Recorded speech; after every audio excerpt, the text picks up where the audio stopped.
Bueno, gracias José Ramón y a los presentes por la invitación.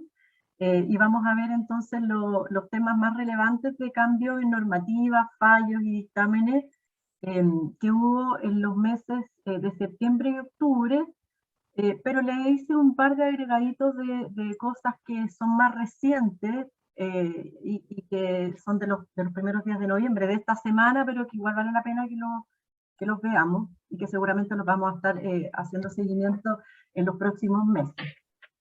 Los temas que vamos a ver, bueno, de circulares de la DBU tenemos la 461 y la 462. La 461 el régimen de transición entre el EISTU y el SEIN. La 462 que finaliza la suspensión de plazos por COVID-19. En tema de modificaciones legales y reglamentarias vamos a ver el decreto 12 del Ministerio de Vivienda y Urbanismo, que justamente regula también materias que tienen que ver con la transición entre EISTU y MIR, y también cómo esto va a afectar a las modificaciones de proyectos.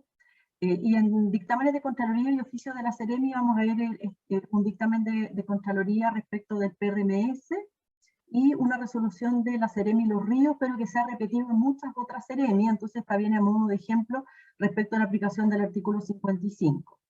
En fallo vamos a ver el tercer tribunal ambiental por proyecto Bahía Panguipulli, de la semana pasada, el recurso de casación por el Parque Pumpín y el fallo de la Corte del Paraíso, que es de antes de ayer, es una de las cosas bien recientes, que rechaza la demolición del Hotel Punta Piqueros, que habíamos hablado la vez anterior, entonces justo ahora salió antes de ayer este fallo, por eso lo traje a pesar de que no corresponde exactamente al periodo de los 2 meses anteriores. Bueno, yéndonos a lo que es la DDU 462, primero les voy a decir por qué parto por la 462 y no por la 461. La 461 se refiere al régimen de transición de los EISTU y los IMIBI, como está vinculado con el decreto 12 que explica varias de esas materias. Esos dos temas los voy a tratar juntos, así que partimos por esta, que es la 462 del 30 de septiembre, y que viene a dar instrucciones respecto de la aplicación de las materias que tienen que ver con las prórrogas y suspensiones de plazo. Acá la BDU dictó varias circulares sobre esta materia. La primera fue la 429, DDU 429, el 3 de abril del 2020, del año pasado, recién comenzado, digamos, el tema de la pandemia. Y diciendo que en concordancia con el dictamen 3610 del 2020 de la Contraloría y en función, digamos, de la situación de caso fortuito que había generado el brote de COVID-19, se dispuso que los plazos establecidos en la Ley General de Urbanismo y Construcciones y en su ordenanza podrían ser prorrogados por el director de obra mediante un acto administrativo fundado, ¿ya? Habla, en el caso de las prórrogas, corresponden a los plazos en que el director de obras tiene que pronunciarse. Y asimismo establecía también que los plazos establecidos en la ley y en la ordenanza que sean aplicables a particulares, por el otro lado, señalado en el punto 3 de la misma circular, se entenderían suspendidos a partir de la fecha de publicación en el Diario Oficial del Decreto 4 del Ministerio de Salud, que fue el que decretó la alerta sanitaria para todo el territorio nacional. Y este decreto es de fecha 8 de febrero del 2020, entonces los plazos que correspondían entonces a los que se suspendían, es decir, los plazos que de alguna manera van hacia los particulares, se extendían suspendidos desde esa fecha, y estos plazos son el plazo del 149, que es el plazo para subsanar las observaciones del anteproyecto, del permiso o de la modificación de proyecto, ¿ya? Entonces es un plazo en ese caso que favorece esta suspensión al particular.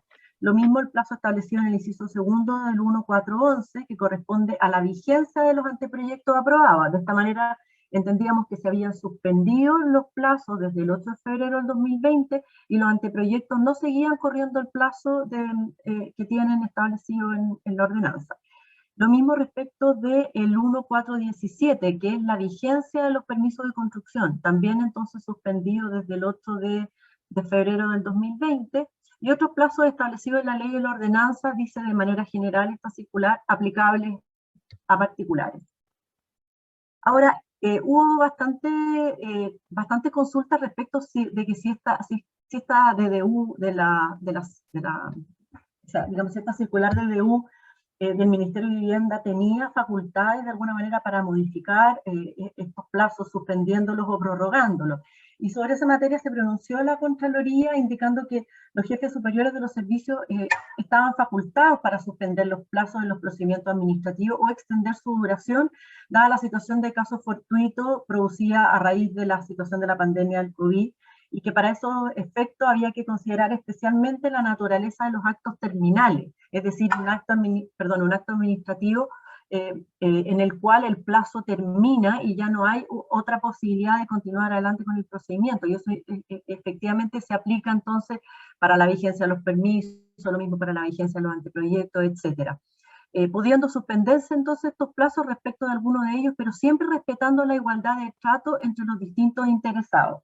Y esto se cumplía en la circular de la DDU porque efectivamente era una circular que se aplicaba para todas las direcciones de obra y para todos los particulares que en el fondo tramitan entonces sus permisos, autorizaciones ante las direcciones de obra.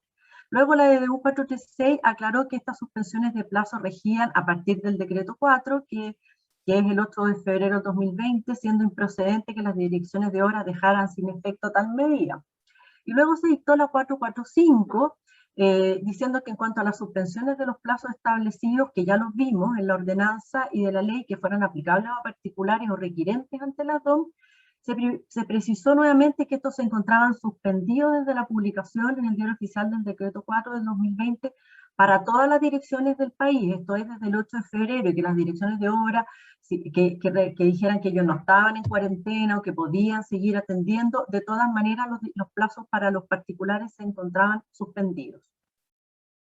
Ahora, en atención a que en días pasados el gobierno adoptó la decisión de no renovar el estado de excepción constitucional por catástrofe, la DDU emite entonces instrucciones sobre la materia, primero respecto de las prórrogas de plazo, que como les dije, corresponden a los plazos que afectan al director de obra y no a los particulares.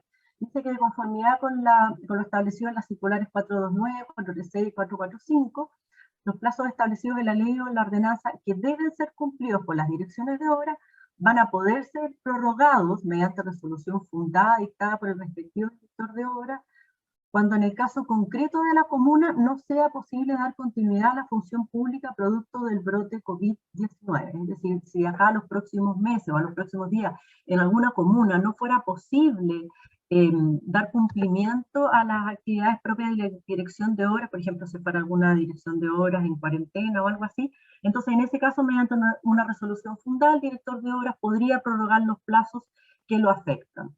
Ahora, respecto de la suspensión de plazos, que son estos 4 casos que vimos anteriormente, la suspensión de plazos cesa a partir del 1 de octubre del año 2021, ya que el estado de excepción terminó el 30 de septiembre, a partir del 1 de octubre, entonces se renuevan todos los plazos que se entendían suspendidos desde el 8 de febrero del año pasado. Ahora, atendida la naturaleza de la medida suspensión, a contar de tal fecha, los plazos vuelven a contarse desde el remanente que les quedaba al momento que se dispuso la suspensión. Esto es, el plazo que les quedaba pendiente desde el 8 de febrero del 2020, fecha en que se publicó el decreto del Ministerio de Salud. Ahora, si es que se aprobó, por ejemplo, un permiso o un anteproyecto o alguna otra actuación durante este plazo de suspensión, el plazo entonces se va a empezar a contar desde ahora, desde el 1 de octubre en adelante. Por ejemplo, un anteproyecto que se aprobó en junio del año pasado, recién se empieza a contar el plazo de los 180 días o un año de ese anteproyecto a partir del 1 de octubre de este año. Tienen su plazo completo, ¿ya? Ahora, dice en la letra C, el inicio, instrucción y finalización de los procedimientos a través de medios electrónicos indica que en aras a la protección de la salud y la vida de los funcionarios se solicita a la DOM mantener la posibilidad de tramitar los procedimientos administrativos a través de medios electrónicos y que siempre que el desarrollo de la pandemia lo permita, la dirección de obras no puede negarse a sí mismo a recibir ingresos de solicitudes presencialmente. Así que deja también esa instrucción para las direcciones de obra. Eso sería respecto de los plazos y las suspensiones de plazos en las direcciones de obra. Ahora, en la circular 462 del 14 de septiembre del 2021, se entregan instrucciones respecto del régimen de transición EISTU-CEIM, regulado por el decreto Supremo 12, que es un decreto supremo que vamos a ver modifica tanto la ordenanza como el decreto del Ministerio de Transporte respecto de las materias reguladas por la ordenanza. Ahora, esta DDU se refiere específicamente a la parte del decreto 12 que tiene que ver con la ordenanza general. Vamos a ver entonces que esta circular DDU publicada el 14 de septiembre tiene por objeto entregar instrucciones respecto a este régimen de transición, atendida a la necesidad de otorgar certezas jurídicas respecto de cuál va a ser la normativa aplicable en la materia, ¿ya? Durante el periodo que quedaba ya muy poquito, la verdad que se demoraron bastante en dictar este decreto, hasta el 17 de noviembre de este año, cuando ya entra en plena vigencia el nuevo sistema de los IMIB y del CEIN, y asimismo también de qué va a pasar con las modificaciones de proyecto y otras situaciones que son lo que se regula respecto desde el 18 de noviembre en adelante. Primero vamos a ver entonces lo que se refiere a la modificación de la ordenanza. Este va a ser un artículo que va a estar probablemente vigente solamente hasta el 17 de noviembre de este año, en que se modifica el 243, que es el que tiene la exigencia de acompañar un EISTU al permiso de edificación cuando corresponde. Entonces dice que a la solicitud de permiso de edificación se deberá acompañar un EISTU aprobado, ¿ya? Pero agrega este otro inciso que va a estar válido hasta el 17 de noviembre de este año, indicando que asimismo podrá solicitarse el permiso acompañando un certificado emitido por la referida autoridad regional, se refiere a la Seremi de Transporte, en el que conste que se ingresaron todos los antecedentes requeridos para el análisis integral del referido estudio y que este fue admitido a trámite. El EISTU aprobado o admitido a trámite será requisito para el otorgamiento del correspondiente permiso por parte de la Dirección de Obras Municipales. Entonces, lo que está permitiendo acá es que hasta el 17 de noviembre de este año, en que todavía no está vigente el nuevo sistema de los IMID, voy a poder ingresar un permiso con un EISTU admitido a trámite. Ya no obligatoriamente tiene que estar entonces el EISTU aprobado por la Seremi de Transporte. Ahora, la norma general es que los permisos de edificación deben estar evaluados y resueltos conforme a las normas vigentes a la fecha de su ingreso, aun cuando el correspondiente permiso se otorgue cuando ya se encuentre vigente el CEIN. ¿Ya? Entonces, eso es importante que lo tengan en cuenta porque es muy probable que una solicitud de permiso hoy, con un EISTU en trámite, salga aprobada después del 18 de noviembre y el permiso se otorgue entonces cuando ya esté vigente el nuevo sistema. Bueno, acá el permiso de edificación tiene que ser evaluado y resuelto con las normas anteriores que son las de su ingreso, ¿ya? En los casos en que se hubiera solicitado el permiso acompañando el certificado de admisibilidad a trámite del EISTU, es responsabilidad del interesado ingresar ante la dirección de obra el EISTU finalmente aprobado.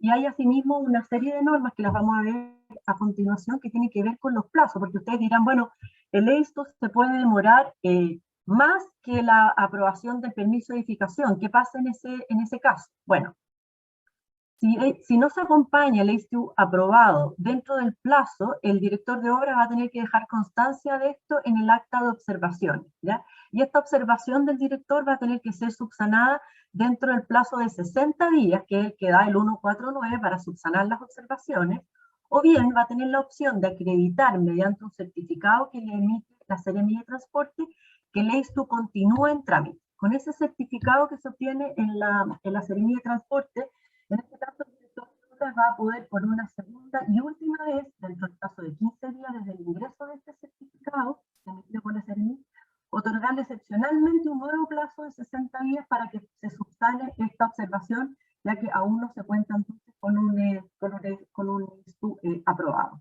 Ahora, si vencidos los plazos establecidos en el artículo transitorio, que son estos 60 días más estos adicionales 60 días, si el interesado no hubiera ingresado a la doble resolución de aprobación del EISTU, la solicitud de permiso deberá ser rechazada, ¿ya? Y ojo que esto lo dice el decreto. El director de obra deberá rechazar esa solicitud de permiso. No existe la posibilidad de que un director de obra de buena voluntad generosamente les dé un plazo adicional, no, porque estaría actuando al margen de lo que le establece el decreto y por lo tanto fuera de sus competencias. No lo puede hacer, ¿ya? En este caso, el proyecto va a tener que ingresarse nuevamente, ingresar un nuevo permiso de edificación con ya el nuevo sistema en trámite del CEIN y por lo tanto va a tener que hacer un IMI.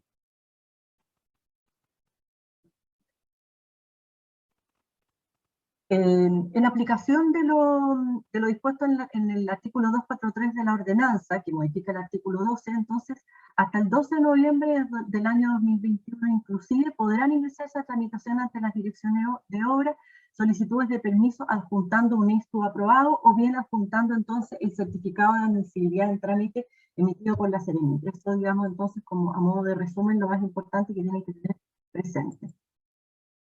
Luego, yo les contaba que este decreto 12 entonces tiene una parte de modificación de la ordenanza, que es justamente la que acabamos de ver, que abordó también que aborda la circular de DBU 462, pero tiene una segunda parte entonces, que es la modificación del DS30 del Ministerio de Transporte, que es el que regula los CEIM, los IMI, y que establece criterios para las modificaciones de proyectos, para los predios resultantes de loteos con construcción simultánea, con EISTU aprobado, modificaciones y medidas de mitigación de los EISTU o IBB aprobados. Entonces, como les contaba yo, este es un decreto que tiene dos partes. La que ya vimos en la DDU 462, modificación de la ordenanza y modificación del DS30. Vamos a ver entonces ahora lo que corresponde a las modificaciones del DS30. En primer lugar, entonces, señala este decreto que la ejecución de obras conforme al permiso otorgado, en este caso el titular del permiso, podrá ejecutar las obras autorizadas sin necesidad de someter el proyecto al CEIM, aun cuando la recepción definitiva de las mismas se solicite cuando ya se encuentre el nuevo sistema vigente, ¿ya? Entonces, las obras aprobadas en virtud de un EISTU o de un IBB anteriores al nuevo sistema se van a ejecutar tal como están indicadas, aunque la recepción definitiva del proyecto sea cuando ya esté vigente el CEIM. Sin embargo, en materia de modificaciones de proyecto nos encontramos con que de alguna manera el decreto supremo 12 nos está estableciendo una suerte de retroactividad de las normas del CEIM, porque la verdad es que las modificaciones de proyecto posteriores a la entrada en vigencia del nuevo sistema, aunque hayan sido con permisos de edificación anteriores al 18 de noviembre de este año, van a estar igualmente afectadas, ¿ya? Y esto está tratado en bastante detalle en este decreto 12, que evidentemente por un tema de tiempo no podemos entrar en el detalle, pero sí en este cuadro podemos ver las situaciones principales para que ustedes más o menos se puedan hacer una idea. Primero habla de tres casos, modificaciones de proyecto que no van a requerir elaborar un IMI, que son la minoría.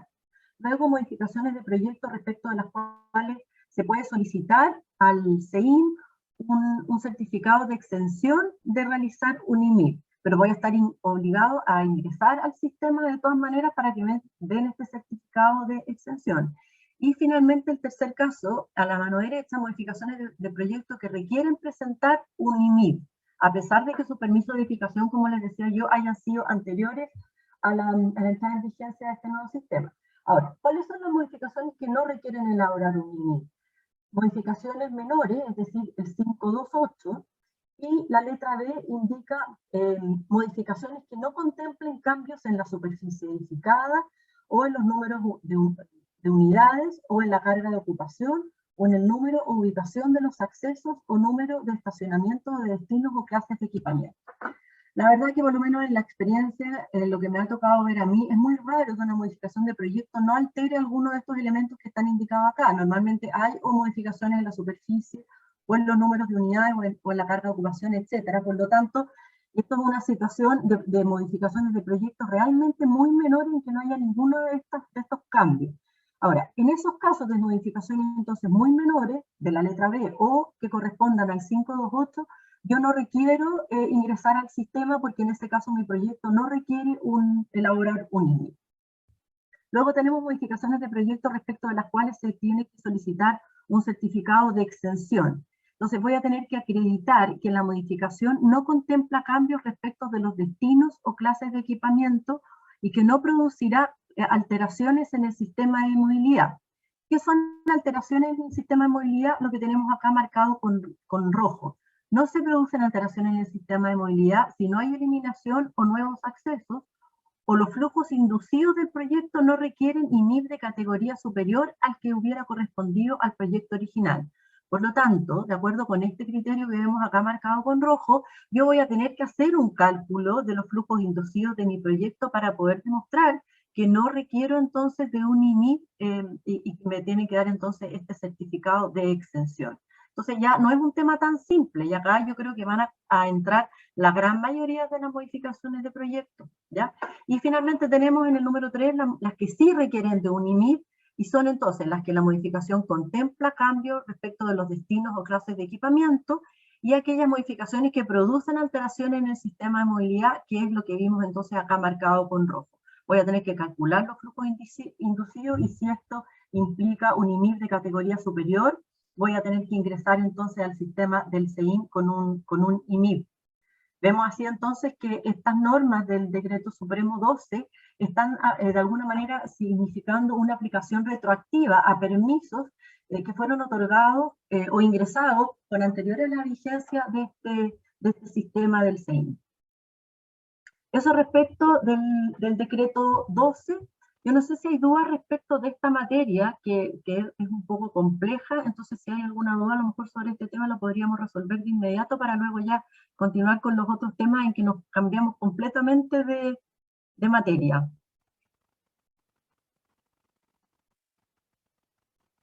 Si no, sigo adelante. Bueno, este es un dictamen de Contraloría en que, a solicitud de Gonzalo Prieto Infante, que es director de la Fundación Patagonia, que es una fundación que ve temas, digamos, vinculados con temas ambientales, y de Patricio Germán Pacheco, de la Fundación Defendamos la Ciudad, se solicitó un pronunciamiento respecto de esta resolución 251 de la Ceremi de este año, del 8 de marzo, en que se consultaba respecto, digamos, de la interpretación del 8311 del PRMS. Ya vamos a ver de qué se trata de este oficio. Este oficio 435 consigna que las áreas de preservación ecológica, o APE, dentro del PRMS, corresponderían a zonas de transición, entendiendo por esto zonas de transición entre el desarrollo urbano del sector oriente de la ciudad de Santiago y un entorno natural en su estado más prístino, cordillera, permitiendo expresamente el desarrollo de emplazamiento de ciertos proyectos con determinados usos y actividades sin perjuicio de otros que permita la ley y no afecten el objeto de protección, ¿ya? Los solicitantes manifestaban que esta interpretación sería contrario a lo dispuesto en el PRMS. En concreto, Patricio Germán señala también que se requiere el análisis de juridicidad de ese oficio de la Ceremi, ya que se estaría propiciando la ejecución de proyectos habitacionales en esas APE al amparo de lo señalado en el artículo 55 de la ley.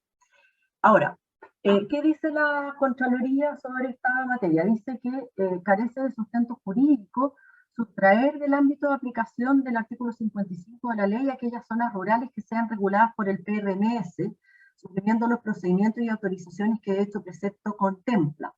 Y esto de la Contraloría sería también aplicable a otros instrumentos intercomunales que regulan las áreas rurales y que no podrían, por lo tanto, impedir la aplicación del artículo 55 en estas áreas, ya que el artículo 55 está establecido en la ley justamente para, primero, digamos, indica de que fuera de las áreas urbanas no se pueden desarrollar núcleos urbanos al margen de la planificación, pero establece una serie de excepciones, y esas serie de excepciones entonces no podrían, a través de los instrumentos de planificación de nivel intercomunal, o el PRMS en este caso, impedir la aplicación del artículo 55. Dice para ello la Contraloría, el 217 de la ordenanza incluso determina el ámbito propio de acción de la planificación intercomunal, indicando su número 3, relativo al área rural, como competencia establecer los usos de suelo para los efectos de la aplicación del artículo 55. Entonces, más que prohibir el artículo 55, justamente lo que tiene que hacer es establecer como su competencia, establecer los usos de suelo para efectos de la aplicación de este artículo. Ahora, sin embargo, la aplicación del citado artículo 55 tampoco puede implicar a su vez desconocer las facultades legales y reglamentarias que tiene la planificación intercomunal metropolitana, las que por su parte están basadas también en facultades que les da la ley a través del artículo 34. Y considerando esto, que son las facultades legales que le da a este nivel de la planificación la ley, a nivel intercomunal, La Contraloría, mediante un dictamen también del año pasado, del año 2020, concluyó que el PRMS definió áreas de protección de valor natural bajo la denominación de áreas de preservación ecológica, que constituyen áreas colocadas bajo la protección oficial, ¿ya? En este sentido también hay que ingresar al sistema nacional de impacto ambiental, aun cuando las concernientes construcciones se encuentren en un área regulada por el PRMS, deben ceñirse a las disposiciones del artículo 55 con las restricciones y salvedades que este artículo considera. El planificador consideró a las áreas de protección ecológica como terrenos no susceptibles de ser subdivididos en atención a su especial naturaleza y ubicación, y que la intención del planificador en atención con estas áreas de protección ecológica fue restringir la actividad urbana y protegerlas de intervención, limitándose a los usos con el fin de asegurar la permanencia de valores naturales y contribuir al equilibrio y calidad del medio ambiente. Hay que tener en cuenta que dentro de estas áreas de protección ecológica no se admite el uso residencial. Entonces hay que tener en cuenta que si bien es aplicable el artículo 55, de acuerdo con lo que dice la Contraloría en este dictamen, hay también que considerar de que el artículo 55 va a ser con restricciones, no para cualquier uso, porque por ejemplo estaría prohibido el uso habitacional, ya que no se admite el área residencial, y asimismo con la restricción de que estos terrenos no son susceptibles de ser subdivididos. Así que es un dictamen un poco ecléctico respecto de lo que se había solicitado, ya que permite el artículo 55, pero con bastantes restricciones. Eso respecto del dictamen en materia, digamos, de lo que es el PRMS, pero están estas otras resoluciones que están también en la misma línea, en este caso la resolución 456 de la Seremi de los Ríos, y que la verdad que el mes pasado se dictó una muy similar en Coquimbo y se han estado dictando en bastantes regiones, y que de alguna manera están estableciendo requisitos adicionales a la aplicación del artículo 55 en las áreas rurales, ¿ya? En este caso, entonces, corresponde a una práctica que actualmente generalizada en las Seremi de vivienda, a través de las cuales están explicitando criterios para aprobar una autorización en el área rural a través de este artículo. ¿Cuáles son estos criterios? Estos son los de la Seremi de los Ríos, pero la verdad es que yo los comparé con los otros y son todos bastante parecidos. Primero, intensidad y uso de ocupación. Los proyectos tienen que considerar no generar nuevas concentraciones de población respecto del contexto territorial en que se emplacen. Localización, los proyectos deberán considerar un emplazamiento que considere o posibilite la cobertura de equipamientos de salud, educación y seguridad de acuerdo con los estándares de cobertura de los respectivos ministerios. Eso es bastante exigente. Variable ambiental, los proyectos deberán propender a evitar alteraciones negativas permanentes al medio natural y por ende mantener una relación armónica con el entorno, atendidas las condiciones territoriales. Compatibilidad de uso, los proyectos deberán ser compatibles con los destinos y usos preexistentes en el territorio con el objeto de evitar la dinámica propia de la lógica de ocupación territorial urbana. Por otra parte, los proyectos deben evitar generar nuevos y altos costos para el Estado destinados a la ejecución de infraestructura y equipamientos críticos. Y finalmente, en materia de conectividad y morfología, los proyectos deben contar con accesibilidad y conectividad a los servicios públicos esenciales como sanitarios, viales, energéticos, entre otros, con el fin de que no generen requerimientos de infraestructura adicionales que no sean capaces de satisfacer por sí mismos. Los que estén familiarizados con el desarrollo de proyectos del DC-19 y el DC-49, que muchas veces se desarrollan en el área rural, en el caso del DC-19 excepcionalmente, pero se les agregan además requisitos de localización. Así que van a tener que compatibilizar los requisitos de localización que se establecen en el DC-19 o a través del DC-49 con estos otros requisitos que se están estableciendo en estas resoluciones que están dictando las Seremi de vivienda. Y también, siguiendo en esta misma línea, que tiene que ver en el fondo de alguna manera con el desarrollo de posibles núcleos urbanos en el área rural, tenemos este fallo, que a lo mejor lo han visto por la prensa, porque ha aparecido bastante, que es un fallo del Tercer Tribunal Ambiental respecto al proyecto Bahía Panguipulli. Había habido un fallo de la Corte Suprema respecto de que le era exigible el artículo 55 a este proyecto por el hecho de que se estaría generando un nuevo núcleo urbano al margen de la planificación. En este caso lo que se está haciendo es hacerle exigible el ingresar al sistema de evaluación de impacto ambiental. El Tercer Tribunal Ambiental, que corresponde al Tribunal que tiene jurisdicción desde Ñuble hasta Punta Arenas, confirmó que habría elusión al CIA del proyecto inmobiliario Bahía Panguipulli. Según esta sentencia, son 228 lotes en venta que tienen un destino habitacional y la infracción se configura sin necesidad de que se construya la totalidad de las viviendas contempladas. Acá la reclamación había sido interpuesta por Inversiones Panguipulli en contra de la Superintendencia del Medio Ambiente, que le estaba exigiendo ingresar al sistema de evaluación de impacto ambiental y que había sancionado a esta inmobiliaria con una multa de 351 UTM, que son 212 millones de pesos, por ejecutar un proyecto de desarrollo urbano que contempla obras de edificación con destino habitacional con una cantidad superior a 80 viviendas sin contar con una resolución de calificación ambiental.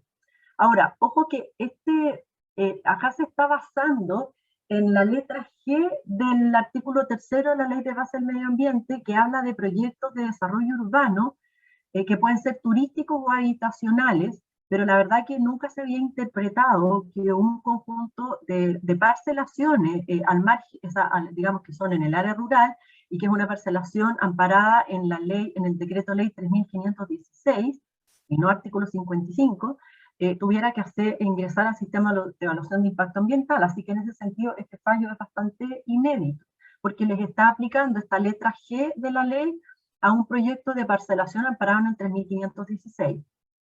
En esta sentencia, el tribunal determinó que de la revisión del expediente de auto es posible advertir una serie de circunstancias que conducen al tribunal a concluir que el destino del proyecto Bahía Panguipulli es el uso habitacional en las parcelas que lo conforman, hecho que explica la razón de ser parte de este proyecto. Es decir, a pesar de que el 3516 se supone que son parcelas de 5.000 metros, parcelas que tienen que mantener su uso o destino agrícola o forestal, acá el tribunal determina que la revisión de los antecedentes advierte que en realidad lo que se va a hacer acá es un proyecto habitacional y no uno de destino agrícola forestal.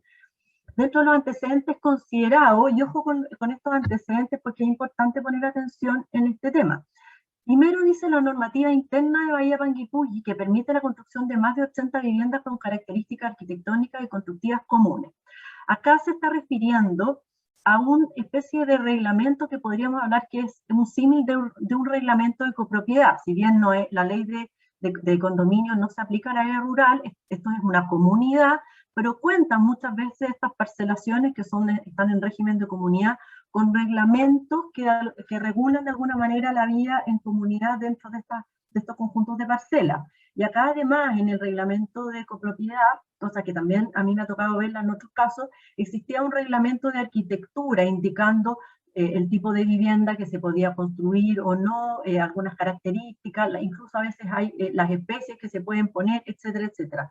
Todo ello fue utilizado como prueba por el tribunal para determinar de que efectivamente lo que se iban a construir acá eran viviendas.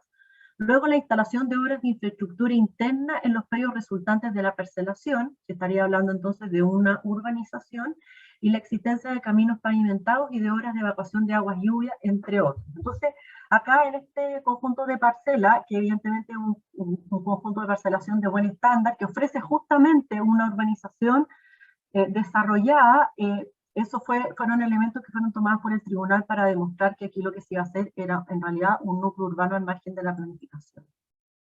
El tribunal descartó los argumentos de la reclamante que sostuvo que el proyecto solo consistía en la venta de 228 predios, por lo que no se podía ser responsable del uso final que se le diera a estas parcelas, ¿ya? El tribunal dice sobre esa materia que la cantidad de parcelas, las dimensiones de esta y las intervenciones realizadas por el desarrollador hacen prever que los terrenos serán adquiridos para la construcción de una vivienda y no para el desarrollo de actividades agrícolas, aunque por la superficie predial se podría eventualmente admitir también el destino agrícola en algunos de los sitios.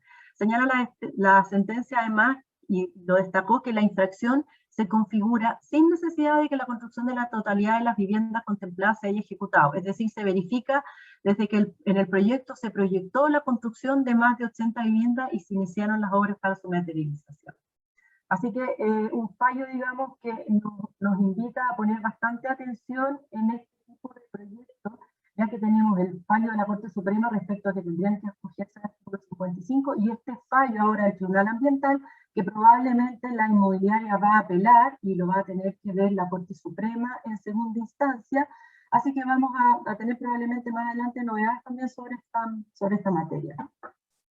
Luego tenemos este recurso de casación, que es respecto del proyecto Parque Pumpín en Valparaíso, que es también una larga historia que probablemente la hayan visto por la prensa, porque han sido bastantes las acciones que se han interpuesto.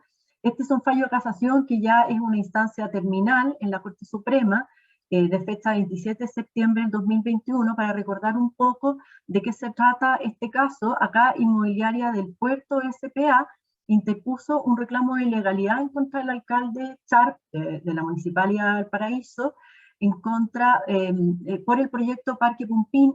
Este reclamo de ilegalidad se interpone por una dictación de un decreto alcaldicio que dictó el propio alcalde Charp, que había acogido un reclamo de ilegalidad interpuesto por una vecina en contra de una resolución del director de obra. Esta resolución del director de obras, que es la 224 del 28 de abril del 2017, había puesto término a un procedimiento administrativo de invalidación respecto del permiso con que contaba esta inmobiliaria, sin invalidarlo, es decir, había dejado vigente el permiso, ya que a juicio del director de obra, este cumplía con los requisitos y por lo tanto no acogió la instrucción de invalidación que le había dado la Contraloría, ¿ya? Es importante recordar que cuando la Contraloría o se inicia un procedimiento de invalidación, este no necesariamente tiene que terminar con la invalidación del permiso, ya que puede ser que el director de obra lo invalide o no lo invalide. Esta es una facultad que está en la ley de base de la administración y por lo tanto hay ciertos límites al poder invalidatorio que tienen los directores de obra. Entre otros, los derechos adquiridos de buena fe, y también la confianza legítima en los actos de la administración, ya que nosotros los administrados presumimos que los entes de la administración, en este caso los directores de obra, actúan dentro del marco de sus atribuciones, es decir, hay una presunción de legalidad de los actos de la administración. Por lo tanto, si actuamos de buena fe, y eso, la buena fe también se presume, entonces, en ese caso, el poder invalidatorio de los directores de obra tiene ciertos límites. Acá se solicitaba retrotraer el procedimiento de invalidación al estado de dar inicio a la invalidación, y eso tendría que ser una vez que se notificara el permiso de edificación en el diario oficial. Entonces acá estos vecinos estaban solicitando que se retrotrayera el permiso de invalidación, no solamente al momento de su inicio, sino que primero tenía que notificarse, o sea, publicarse el permiso de edificación en el diario oficial, dada la envergadura y la importancia que tenía este proyecto, se estimaba entonces que tenía que publicarse en el diario oficial. Ahora, la Corte de Apelaciones, en una instancia anterior a este recurso de casación, había establecido en su fallo que el alcalde Charp, en la dictación de este decreto alcaldizo, había incurrido en una ilegalidad, motivo por el cual se acogió este reclamo de ilegalidad con costas, ¿ya? Y asimismo, la Corte había indicado en su fallo el derecho a la indemnización de perjuicios por parte de la inmobiliaria del puerto, ya que había determinado la Corte de Apelaciones de que el alcalde Charp había actuado fuera del ámbito de sus competencias, decretando esta invalidación de este acto administrativo del director de obra. Ahora, se interpusieron recursos de casación en la forma y en el fondo.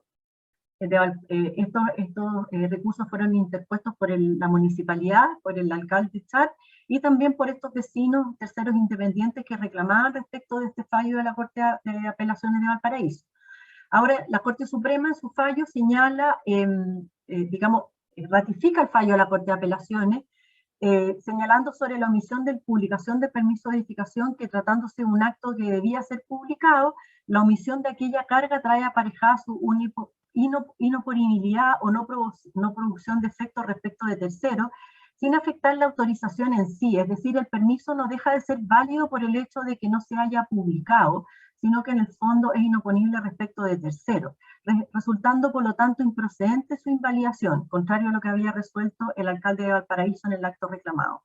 Y en cuanto a la condena en costa, la reclamada Municipalidad de Valparaíso ha sido correctamente condenada en costa, ya que el litigio se ha originado en el actual contradictorio de dos de sus propios órganos, la DOM y el alcalde, cuyas desavenencias internas afectan el principio de confianza legítima de la reclamante de legalidad, que fue víctima de pareceres contradictorios que afectaron sus derechos. Yo, la verdad que este fallo lo encuentro espectacular, porque la verdad es que más allá de las razones técnicas, estos conflictos que se suscitan entre alcaldes y directores de obras terminan perjudicando a los vecinos y a las inmobiliarias, que la verdad que lo único que hacen de alguna manera es alterar los principios de la certeza jurídica, y en ese sentido la Corte Suprema es muy clara en ese sentido, condenando en Costa por este conflicto entre alcalde y dirección de obra.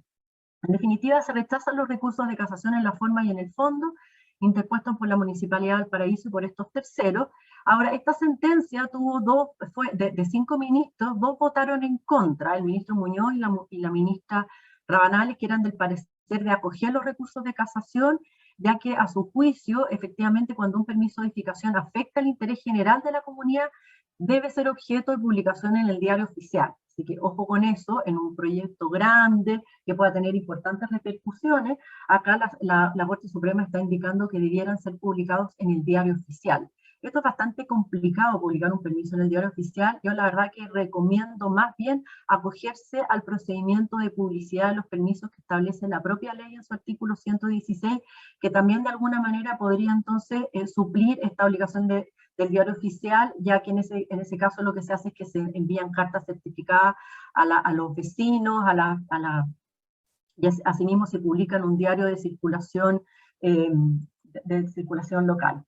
Y luego tenemos el fallo de Punta Piquero. Yo no sé si hoy está ahí, porque la vez pasada él nos aportó con bastante, pero de alguna manera que había quedado pendiente este recurso de protección que fue presentado por la Corporación Pro Defensa del Patrimonio Histórico y Cultural de Viña del Mar en contra de la Seremi de Vivienda y Urbanismo. ¿Por qué? Porque la Seremi de Vivienda y Urbanismo había rechazado esta solicitud de demoler el Hotel Punta Piquero, dado que no contaba con un permiso de edificación válido. La Corte de Apelaciones de Valparaíso rechazó el recurso de protección que presentó esta corporación en contra de la Seremi de Valparaíso por no ordenar la demolición del Hotel Punta Piquero, ¿ya? Y esta acción judicial apuntaba a que el inmueble fue construido sin contar con un permiso de edificación respectivo de conformidad al artículo 157 de la ley. En el fallo, la Corte de Apelaciones descartó la acción por estimar que la Seremi no ha incurrido en ilegalidad ni en arbitrariedad al rechazar esta resolución. Estimó que ha ejercido una facultad dentro del ámbito de su competencia mediante resolución fundada y que sus argumentos son razonables sin que se advierta la afectación que se denunció respecto a las garantías del número 2 y 8 del artículo 19. El número 8 se refiere a ir a un medio ambiente libre de contaminación y el 2 de la igualdad ante la ley. Acá, por ello, y atendida a la multiplicidad de actuaciones administrativas y judiciales con ocasión del proyecto Punta Piquero, varias de las cuales se encuentran actualmente pendientes de resolución, no resulta posible concordar el ejercicio de la presente acción constitucional con la pretensión final invocada, esto es la demolición del edificio. Así que se perdió este recurso, pero quedan de todas maneras, hay otras acciones todavía en curso, algunas que ha iniciado la propia inmobiliaria, así que probablemente vamos a ver más noticias sobre el Hotel Punta Piquero. Pero en lo referido a la solicitud de demolición, acá la Corte de Apelaciones de Valparaíso le dio la razón a la Seremi de Valparaíso, probablemente van a ir también a la Corte Suprema los vecinos con este tema. Ahora, el fallo señala que no existe controversia y que actualmente el proyecto Hotel Punta Piqueros no cuenta con permiso de edificación, desde que la excelentísima Corte, previendo que era indispensable someter este proyecto a evaluación ambiental, anuló el permiso otorgado por la Municipalidad de Concón, ordenando que el titular del proyecto se someta a la Ley 19.300. En tal orden de ideas se demostró que se realizaron los trámites correspondientes ante el Servicio de Evaluación de Impacto Ambiental y tras su tramitación respectiva, obteniéndose la RCA con las condiciones incluidas en su momento por el Comité de Ministros, esto es que se supedita la misma a la tramitación de un nuevo permiso de edificación, cosa que se ve un poco difícil. Eso sería respecto del Hotel Punta Piqueros. Y les quería contar esto que también es bastante reciente, ya que esto es el 3 de noviembre, con una solicitud del gobernador de la región metropolitana, Claudio Rego, la Seremi de Urbanismo inicia una modificación al PRMS hay también una comisión que está viendo este tema, ya que esto tiene como origen, digamos, hacer estudios respecto a lo que corresponde a la falla San Ramón. Y hay también una comisión de investigadora sobre esta materia en la Cámara de Diputados, sobre la cual se han hecho varias presentaciones. Con este tema se da inicio a la elaboración de los antecedentes y estudios necesarios para una modificación del PRMS, que ya tiene, digamos, este sería la MPRMS 182, que correspondería al área riesgo falla San Ramón. ¿Ya? Su objetivo sería definir normas técnicas acordes a la identificación de un área de riesgo conforme al número 3 del 2117 de la ordenanza, que es la que define las áreas de riesgo en los instrumentos de planificación. En una parte del sector oriente de la región metropolitana vemos acá en esta gráfica la falla que va desde el río Mapocho, aquí no se nota bien, pero aquí está el río Mapocho y acá el río Maipo, por lo tanto se extiende, digamos, prácticamente por todo el sector oriente de la región metropolitana. Debido a la presencia de la denominada falla geológica, falla San Ramón, la que da su actividad constituye un peligro potencial a los asentamientos humanos. Esto es lo que indica entonces este oficio. La falla San Ramón indica una falla geológica activa del tipo inversa, que produce deslizamiento vertical, que atraviesa de norte a sur las comunas de Vitacura, Las Condes, La Reina, Peñalolén, La Florida y Puente Alto, siguiendo el pie del cerro de la Sierra San Ramón, a la que debe su nombre. Se estima que más del 55% de las fallas o alrededores se encuentra ya construida, incluyendo obras de infraestructura crítica, como colegios, hospitales, universidades. Hay también aeródromos y plantas de energía.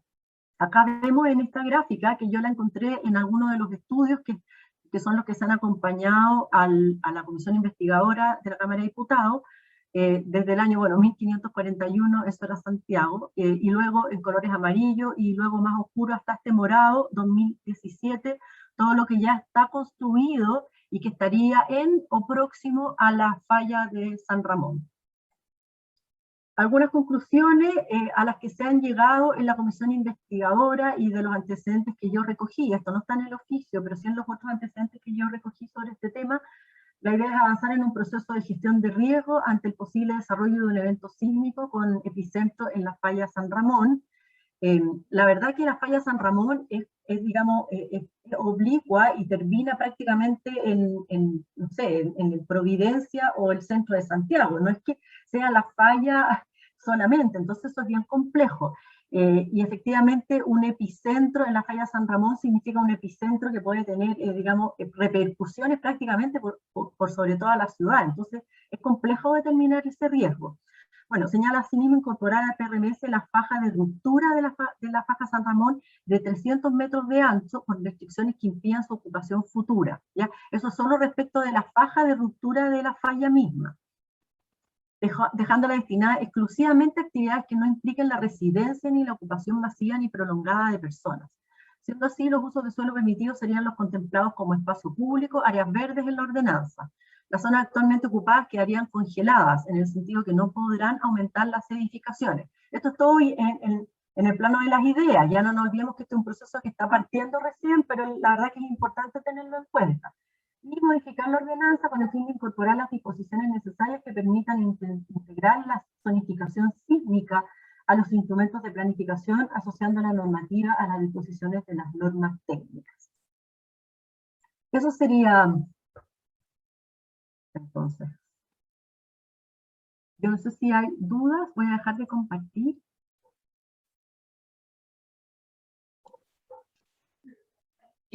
Carmen, hay una pregunta en el chat de Jocelyn Reyes que dice: fallo de la Corte Suprema no se contradice con el del Tribunal Ambiental en Panguipulli al determinar el Tribunal Ambiental que necesita RCA, estaría reconociendo que podrían generar nuevos núcleos urbanos en zonas rurales.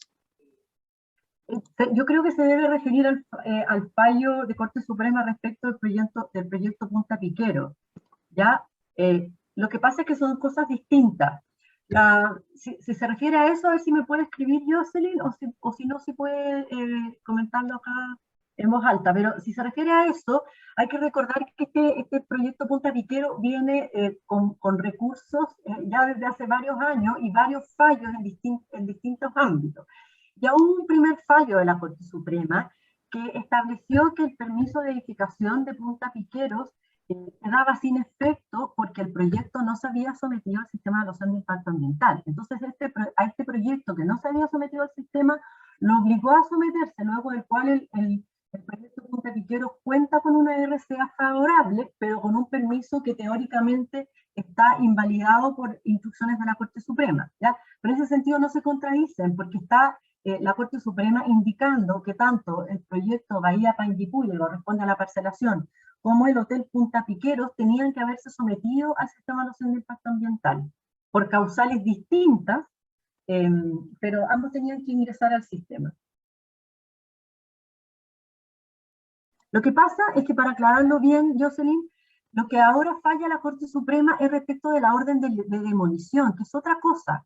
Es decir, si bien ese permiso no cuenta con un permiso, no cuenta teóricamente con un permiso de edificación, ya que la Corte Suprema lo anuló, lo dejó sin efecto, el proyecto está construido. Y como hay otros recursos todavía y acciones en trámite, indica de que lo que hizo la Seremi de Valparaíso está dentro del ámbito de sus atribuciones en términos de no ordenar la demolición del hotel, por una parte porque hay recursos pendientes, y por otra parte también, y que está contenido en el fallo y que es interesante, porque indica que hay que evaluar los efectos ambientales que tendría la demolición, que podría ser en ese caso peores que la construcción del hotel mismo, ya que este hotel se encuentra muy próximo a la roca oceánica que está declarada, no me acuerdo el nombre exacto, pero está protegida ambientalmente. Entonces, al estar protegida la roca oceánica que se encuentra a pocos metros de este hotel, la demolición del hotel podría generar impactos sobre esta otra área protegida. Y por lo tanto, ordenar su demolición no es algo con lo cual la Seremi de Valparaíso tenga atribuciones por sí sola. Habría que hacer de partida ingresar al CIA el proyecto o sea, la demolición del hotel para que se puedan evaluar sus efectos. Eso es lo que dice de alguna manera el fallo, para que se entienda.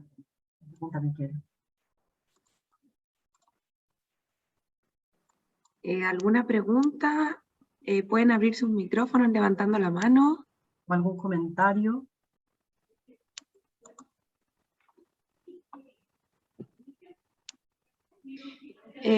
Don José Ramón tiene su micrófono apagado. ¿Ahí sí? Sí, ahí sí. Ah, perfecto. Oye, no, sobre el 3516, que me llama la atención que la Corte pueda interpretar como que se genera de que es un proyecto urbano en buenas cuentas. Sí. Porque eso, no sé, es contra el enunciado del 3516, porque que son parcelaciones en el área rural.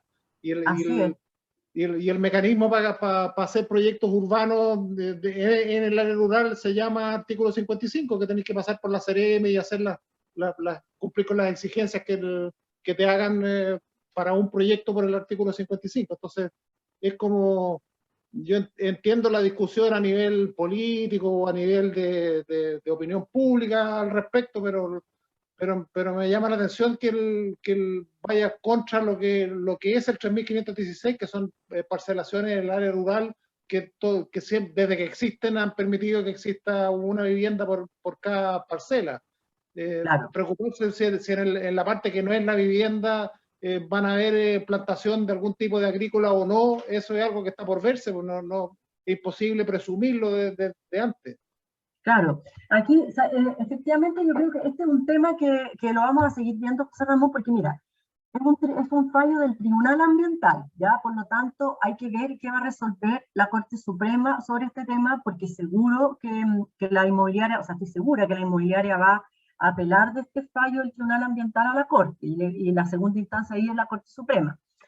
Ahora, entre los antecedentes que tiene el Tribunal Ambiental, ¿cómo se llama? Y ojo que esto también, me comentaban que el tribunal ha dictado, digamos, sentencias similares en proyectos incluso bastante más chicos, que este de Bahía Panguipulli. Les ordena someterse al sistema porque presume, por el hecho, digamos, de que estos conjuntos de parcelas 3516 tienen urbanización y tienen estos reglamentos que indican que se van a construir viviendas, Presumen entonces que correspondería digamos, un núcleo urbano al margen de la planificación y por lo tanto un proyecto de desarrollo urbano que tendría que someterse al sistema. Pero tal como dices tú, es torcerle la nariz a la ley de base del medio ambiente y al 3516, porque la verdad es que efectivamente, como dices tú, el 3516 permite, digamos, la subdivisión de parcelas para manteniendo el destino agrícola forestal. Mientras se construya una vivienda y no se cambie el destino, estaría totalmente dentro del ámbito de los supuestos de la ley. Pero la verdad es que en el último tiempo hemos visto estos fallos, entonces, a pesar de que todavía queda esta instancia pendiente en la Corte Suprema, no me extrañaría que la Corte Suprema ratifique este fallo del Tribunal Ambiental. O sea, está por verse, pero no me extrañaría. Porque el criterio, digamos, que vimos respecto de esta misma materia, en cuanto a que tenían que someterse al artículo 55 estos conjuntos de parcelas, de alguna manera te da una señal de cuál es el criterio de la Corte. Como que al parecer está entendiendo como que al menos algunas de estas parcelaciones realmente tendrían un fin residencial y no de mantener el destino agrícola. Sí, es que ojo que el fin residencial no tiene nada de malo, ¿sí? Está permitido en el decreto de ley. Lo que pasa es que la duda es si ese fin residencial, porque eso, residencial, una vivienda por predio significa también fin residencial. Si eso Claro. se acompaña o no se acompaña con algún tipo de actividad agrícola. Y si se genera un núcleo urbano. Es que ahí estamos mal, porque eso sí que ya va contra el sentido común, en el sentido de pensar que es urbano una densidad de 2 viviendas por hectárea, estamos mal. Claro. Estamos mal. Y además de que fíjate que se genera un incentivo súper perverso, porque yo me acuerdo que hace muchos años atrás un arquitecto, que es Salvador Valdés, planteaba en el fondo al revés, que había que incentivar que estos conjuntos de parcelas tuviesen las urbanizaciones de mejor estándar posible, porque si no, al amparo del 3516 se construían viviendas para destino residencial, como dices tú, José Ramón, sin que tuvieran ni siquiera caminos pavimentados, ni dotación de agua, etcétera, etcétera. Estas parcelas, que justamente tienen un buen nivel de urbanización, al final lo que se incentiva entonces a no hacerles nada y vender las parcelas peladas. Claro, así es. Pues. Así es, y después que cada uno haga su casita uno a uno. Y ahí claro. con eso no habría ningún problema. El resultado sería peor y sería la misma cantidad de viviendas, igual. Pues. Exactamente, porque la verdad es que no se va a impedir la subdivisión, porque la subdivisión en 5.000 metros lo permite el 3.516. Entonces lo que van a hacer al final es que no van a tener reglamentos de copropiedad, no van a urbanizar, es decir, es peor el remedio que la enfermedad. Así que, bueno, yo personalmente creo que es bien perverso lo que se está generando con estos fallos. O sea, en verdad, quizás lo que habría que hacer es revisar el 3516, asumiendo, digamos, de que lo que se construye son muchas veces no predios agrícolas, o sea, lo que se subdivide, perdón, no son predios agrícolas, sino que a veces parcelas de agrado, y que si es así, se considere algún tipo de urbanización como algo deseable, pero la verdad es que entender que estos son núcleos urbanos, como lo entendió la Corte Suprema, es bien, o sea, en ese caso todo Chile sería urbano. Hoy día hay una discusión en el Congreso sobre el tema. Ese es el camino, pero el camino es, si hay algo que arreglar, yo creo que hay varias cosas que arreglar en el 3516, pero a través del Congreso, no a través de las Cortes. Así es. Bueno, mira, esta presentación de hoy tuvo la DBU, el tema de los límites, esto y varios otros temas, todos bien vinculados con temas que al final tienen que ver con el desarrollo en el área rural. ¿Te fijas? Lo de la Ceremi, el dictamen de Contraloría respecto al PRMS, bueno, lo de la falla también, de alguna manera, y finalmente estos otros fallos que claramente están teniendo, digamos, o sea, mucha incidencia en lo que se desarrolla en el área rural. Es un tema claramente muy importante hoy día. Así es. Muy bien, pues Carmen Paz, yo por mi lado, muy buena la exposición, como siempre, quedaron todos los temas bien claros. Lo bueno que queda disponible el video para que todos los los socios, las oficinas socias de la OA puedan acceder y verlo con tranquilidad cuando puedan. Y también yo les envío la presentación en PDF, porque es un poco pesada, se las mando en PDF Sí. para que el que quiera la presentación pueda tenerla. Les pido poner especial atención en el tema de las modificaciones de proyecto y el sistema nuevo a partir del 18 de noviembre. Que va a empezar ahora el 17 de noviembre y, como decís tú, les pega a todas las modificaciones de proyecto. Les va a pegar a todas las modificaciones de proyecto, así que para que lo revisen desde ya. Sí, lo que nos produce, no sé, un desánimo es que es un tema que lo tratamos varias veces con el ministro y con el subsecretario de Vivienda, en el sentido de que para los arquitectos es una regla básica, es que las normas que se aplican a un proyecto son las normas del inicio, de cuando se ingresan los expedientes, no normas posteriores que te generan obligaciones y modificaciones que no sé, que echan a perder el trabajo de los arquitectos. Es algo que afecta no solo a la inmobiliaria, sino que la labor de los arquitectos en sí misma. Así es, por eso que les pido finalmente que pongan atención con ese tema, porque la verdad es que lo más probable es que en proyectos que estén en este minuto en desarrollo ustedes, si bien ingresaron o ingresen antes del 18 de noviembre, es decir, hasta el 17 de noviembre, si ya están pensando en posibles modificaciones o están en estudio en posibles modificaciones que tengan en curso, los va a golpear. Entonces, es preferible que se adelanten y desde ya empiecen a revisar si eventualmente generan o no estos impactos en la vialidad, de manera de que si van a tener que hacer un INIP, puedan tener eso ya más o menos avanzado y no pierdan tiempo después con el tema de que van a tener que ingresar al famoso sistema nuevo que es el CEIM. Así que por eso se los comento para que tengan, digamos, esa luz prendida de que sus MP van a probablemente tener que ingresar al sistema. Así es.